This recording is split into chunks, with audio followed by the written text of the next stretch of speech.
எல்லாருக்கும் வணக்கங்க. இன்றைக்கி கோதுமை தோசை சுட்டு பார்க்கலாங்க.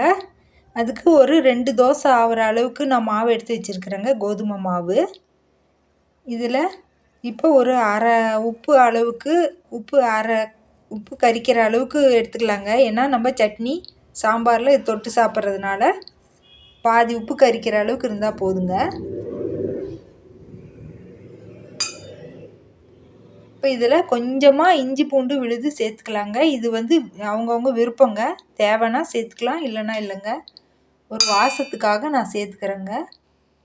கேரட்டு தூளாக அரிஞ்சு வச்சுருக்கிறேங்க, இது இப்போ சேர்த்துக்கலாங்க. வெங்காயம் தூளாக அரிஞ்சு வச்சுருக்கிறேங்க, இதையும் சேர்த்துக்கலாம்.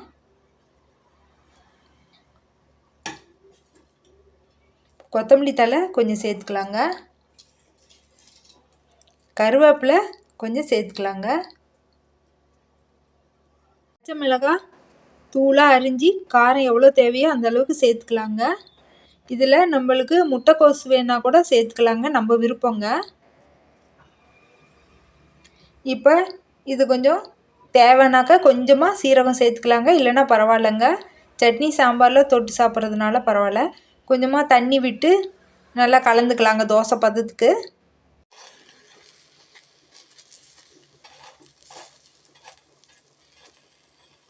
அடுப்பில் தோசைக்கல் வச்சுட்டு மாவு எடுத்து ஊற்றிக்கலாங்க.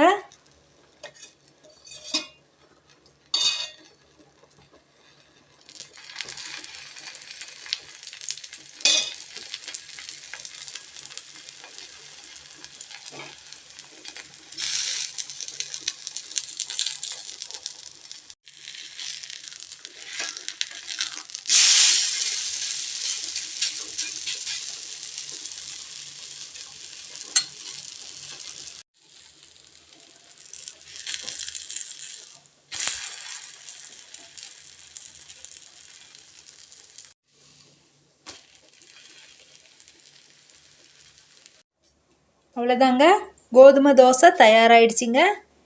இந்த மாதிரி செஞ்சு பாருங்கள், நல்லா ருசியாக இருக்குங்க. இன்னொரு வீடியோவில் பார்க்கலாங்க. நன்றிங்க.